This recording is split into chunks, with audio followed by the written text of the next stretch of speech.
Well, it is getting autumnal over here in the UK. It's cold. Well, it's cold most of the year, to be fair. But nevertheless, welcome back to the Hitting the Turnbuckle podcast. It's just a Smackdown review show. Smackdown, not long going off the air, and a lot to unpack from this episode of Smackdown. We are seemingly moving towards the bloodline returning, the OG bloodline, as well as the fallout from the Kevin Owens attack and on Cody Rhodes, and a lot more happened this week on SmackDown. So let's get into it. And SmackDown actually started with the promo between Jimmy Uso and Roman Reigns, and part of this was what I was just talking about is Jimmy was getting on about, how they need some help. And he knows at least one person. He's talking about how Roman isn't really a tribal chief. He's got no Illa Fala. He's nothing, there's nothing about it. And obviously there is a numbers game that the current bloodline have a lot more people than Roman and Jimmy. And Jimmy was kind of indicating that he knows at least one person that would, that when they would need, to which Roman replied, "No yeet." And but he did say at the end of it, Jimmy was like, "Look, Oos, you will forever be my tribal chief, but I'm the only family member that still acknowledges you." So that's how they left it. Now, Jimmy Uso would be taking on Solo Sikoa in the main event of the show, and we'll get to that very shortly. But first match was LA Knight, against Carmelo Hayes for the United States Championship. This was a really good match. I like these two. Again, Carmelo Hayes, he can work with anybody. I think Carmelo, he's one of those wrestlers I would call a good hand, and that may sound pretty like I'm saying he's a jobber or he's not. Now, what I mean by good hand is you can put him in the ring with virtually anybody, and they'll have a great match. And that's not to say LA Knight isn't a great wrestler either. I'm not saying that at all. But there are just some people that you can just put in there and go, okay, do it, and they will go and do it, and they'll have a really good match. And this is one of them. And Carmelo Hayes is definitely one of those. Really good match between the two. Did I expect Carmelo Hayes to win the championship? No, I did not. I don't think it. Again, it's too early with the LA Knight in the LA Knight run, and to be fair, like we've been saying quite a bit on SmackDown, it is right now. It was, and I think Jesse from Ringside Renaissance or something made that point of saying, or one of the, maybe it was Miss Katesh, sorry, Stream Installation was, there's so much going on SmackDown with other things, with Cody and the Bloodline and stuff like that, that we don't even know LA Knight is the champion, because we've rarely seen it, a lot, and so for him to come out and lose the United States Championship this week wouldn't have made any sense at all, and he didn't. He did hit the BFT to beat Carmelo Hayes. And ultimately, yeah, that's a fair point. That's a fair win for me. I didn't expect any other way. I didn't expect anything else to happen on there. I think LA Knight. I don't know who beats LA Knight yet. That's the interesting one. Maybe AJ Styles. And this is the thing with AJ Styles. He come back and he got injured during last week, and I was thinking maybe that's the person, but. No, it's a bit of a weird one as to who beats him now. I'm not sure. We'll have to wait and see. But LA Knight picks up the pinfall and retains the United States Championship. Cody Rhodes is backstage seething about what happened with Kevin Owens. Jimmy Uso walks up to him. And Cody thanks him initially for having his back at Bad Blood and consider it a favor, Jimmy Uso says, but Cody shouldn't expect any more favors going forward. And Jimmy's got family business to attend to tonight. And it looks like Cody has business to handle himself. And that's a fair point, to be honest with you. A good vignette for Metaphor air to Metaphor from NXT. Obviously, the women from Metaphor are coming for the tag team championships tonight on SmackDown. So it was good to have a little promo about that. Now, Kevin Owens promo. Now, what I like about this, and excuse me, I'm going to take a sip of my caramel latte, not a branded name at all. You can get these for sachets. So normally with a branded one, I'd say other things are available, but not this morning. But excuse me for a second. Right, back to normal. So Kevin Owens attacks Cody Rhodes without any WWE cameras present. They used the fan cam footage from people at Bad Bloods. It was done, wasn't done on the air, wasn't done, it was only done in front of the people that were looking at people backstage, basically. And Kevin Owens comes out and was like, sorry, guys, I'm very sorry to interrupt, but I was specifically told not to come here tonight. And that's crap. I can't, basically. People keep asking him why. Because Cody turned his back on Kevin. This is unbelievable. And Cody turned on me, and people think that he turned on him, and they're going to give him a hard time. So he wasn't happy about this. He was seething. Kevin Owens was not a happy bunny. And at this point, Nick Aldis, Randy Orton, and the security guards are trying to prevent Cody from getting into the ring. Randy's actually trying to tell Kevin to calm down, and Kevin was like trying to barge his way through the security guards, and Randy's holding him back, and Kevin Owens has blocked Randy with an elbow to the face, to which, as soon as Kevin Owens turns around, Randy punches him in the mouth. Now, what I like about this, they've done it in a different way, which was great, having Cody attacked after when nobody really expected it. I enjoyed that aspect of it. I thought that was really good. And like with this promo, and with the correspondent interaction with Randy Orton afterwards, it felt different. It didn't feel like a normal, the punch from Randy, I'm not trying to, when I say looked real, I don't mean that in a sense that punches ain't real. It's just the way it was presented and the way that it come across was just brilliant. I really thought it was great. I enjoyed watching that segment because it is I'm saying attitude-ish, and I don't mean it that way, but it was different from what we've been seeing, and I like it. And sometimes WWE and even AEW get slack for doing things differently. And the fact of the matter is that they're in kind of this can't win situation, right? Because when they do the predictable stuff, everyone's like, oh, it's so predictable. When they do it outside the box, they're like, oh, should have done it that way. The same way that if they'd done it, you would have slated them for being predictable. So, this is good for me. I enjoy this. This is a different thing that they're doing. And I like what they're doing. I really do. I think it's great with this particular storyline. Does it lead to Kevin Owens winning the World Championship? No, I don't think it does. We also got to remember that Kevin Owens' contract is apparently due the end of the year. So is this a kind of a blow-off storyline which can work two ways, right? If he doesn't sign, they can do a loser leaves match, right? And he's gone. If he does sign, he doesn't necessarily win the title, but they can, move him on. So interesting, and I like it. And more of that, more of this little stuff that happens that, it goes different to the normal run of the grain. Like it. We saw the promo with Metaphor earlier on. They were going after the Smackdown Women's Tag Team Champions, and this was the match that was next. Trick Williams was in the crowd, actually, the NXT champion, as was Chelsea Green and Piper Niven at ringside. Metaphor jump started this match before the bell even rang, which was nice. Obviously, Last Legend in there as well with Jackson. Perfectly acceptable tag match for me. Again, a little bit on the short side. Didn't expect Metaphor to win the women's tag team championships. Absolutely not. I did not expect that at all. There was a bit where Chelsea Green gets involved. Lash Legend now with a pump kick, and Chelsea fell on top of Mike Cole, which was brilliant. I loved it. But yeah, did I expect Metaphor to win the women's tag team championship? No, I did not. I did not, and they certainly didn't. Bianca Belair and Jade Cargill won that match. It was nice to see. What I liked about it was there was actually nice to see different challenges. And I know these were from NXT, but it wasn't same old, same old. And again, you can argue, and I get it because AEW gets talk about AEW again on SmackDown, but they get the same stick for doing this when they say randoms going into a championship match, and you say, well, what, why?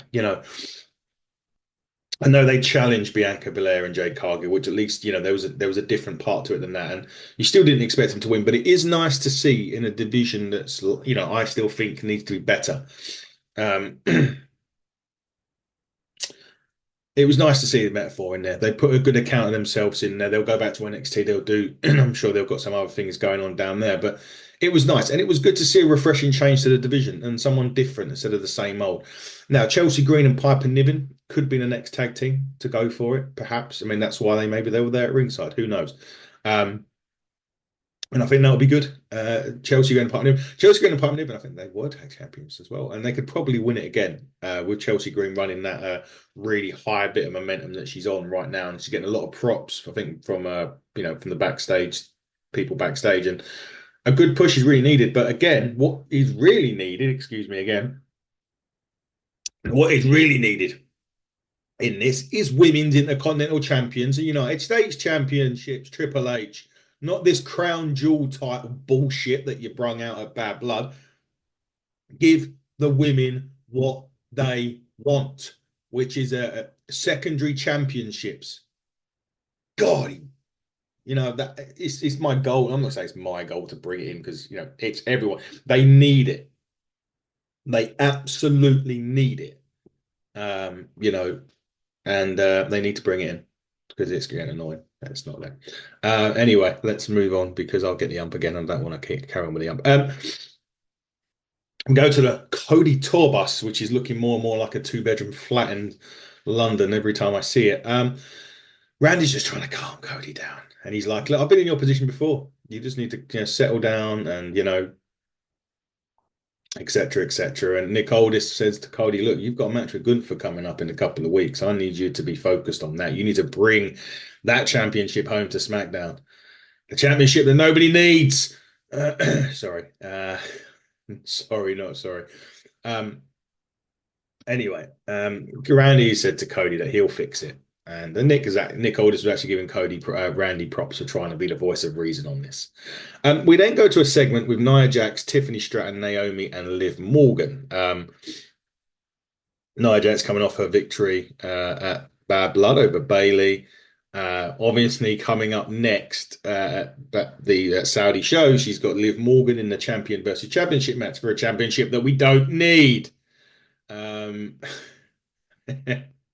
was talking about how she's going to annihilate Liv Morgan, and Naomi come out and said the only reason that the championship's still sitting on your shoulders is because a broke down Barbie of yours helped you, Tiffany Stratton. There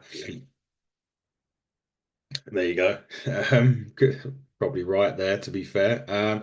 But it learned after a back and forth between her, Naomi, and Nia Jax, it was apparent that Nia Jax is going to have a match with Naomi right there and then, which is nice. Liv Morgan actually come out. She was like, I'm a bit upset. We come all the way over here to make an example of you, but it looks like you've got enough going on as it is. And basically, that then started the match with Nia Jax and Naomi. Again, good match between the two. This was where I was slightly surprised with SmackDown this week. So, obviously, Liv Morgan was with Raquel Rodriguez.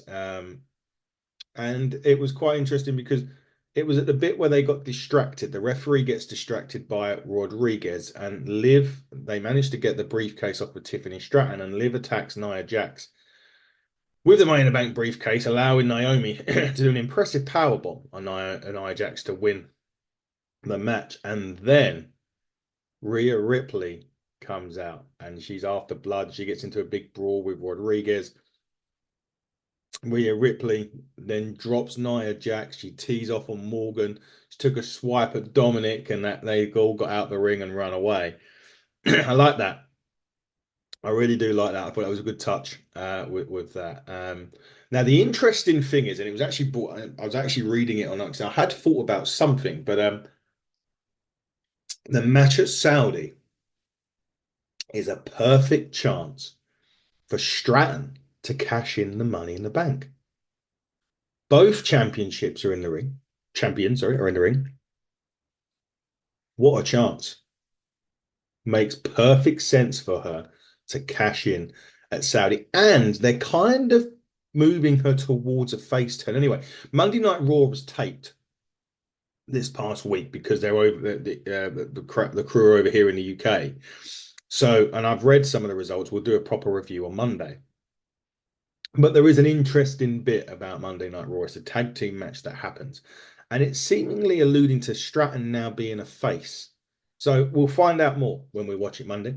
So I've glanced over the results, but not obviously there's not a full results page. We'll watch Monday. I'll get my notes and then we'll carry on. But Stratton is seemingly transforming into a. I'm not sure Tiffany Stratton works as a face, if I'm honest with you, but it's an interesting thing. We'll get into more of that Monday, that's for sure. But Naomi picks up a massive win over Nia Jax, one I didn't expect, to be quite honest with you. But Nia Jax does have a lot of problems at the moment. Raquel, Liv, Rhea was a problem this week. Obviously, Bailey when she comes back. And of course, you've still got the Miss Money in the Bank looming in the background. So there's a lot going on there, which is good. Shame they haven't got secondary titles, aren't they? Anyway, at the back, Nick Aldis tells Carmelo Hayes there's going to be a seventh match between him and Andrade. Best of seven series, and the winner of that match will get an opportunity at United States Championship. That's fine. It could have said that at the start, but that's absolutely fine. Now, however, Ligo del Fantasma joined the conversation at this point. Santos Escobar is basically bitching that Carmelo and Andrade continue to get title shot after title shot. To which actually Nick Aldis mentions, well, you've already lost yours. You already had it. But he said he's willing to give them an opportunity to bounce back. And he wants Elektra Lopez or La Garza, Angel Garza, and forgive me, Humberto Carrillo. And next week, Los Garza will be in a very special tag team match of Nick Aldis' choosing. If they can win that match, they could get an opportunity, or they will be more than worthy of getting an opportunity against the Gorillas of Dynasty. Bloodline, basically. There we go. Solo Sikoa had a promo, nothing much really. He said he basically Roman Reigns will acknowledge him. That's basically it. Now, the big exciting bit. Nick Aldis was at the back again, and he reminds DIY and the Street Profits that they had their shot at last week. But he has a brand new tag team joining the division. The DIY and the Profits continue to bicker with each other, but a brand new tag team joining the blue brand. I think we know where this is going, everybody. I think we're going to hit those Motor City machine guns up. Sabin and Shelley, well, don't say next week, but Sabin and Shelley could be next week. If you remember what he said to Los Garza, if you win my special tag match next week, you're more than worthy of having a shot. Well, that tag match could indeed be against Shelley and Sabin, the Motor City Machine Guns next week. That would be all shades of awesomeness to finally see the Motor City Machine Guns. But anyway, just moving straight forward, as that segment comes to an end, Kevin Owens is attacking Randy Orton in the parking lot.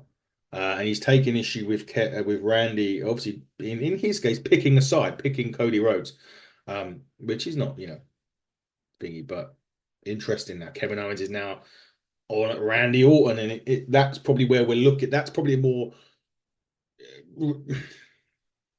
That is probably more of a better way of looking at it, or better way of going for it, with Cody Rhodes with Gunther coming up.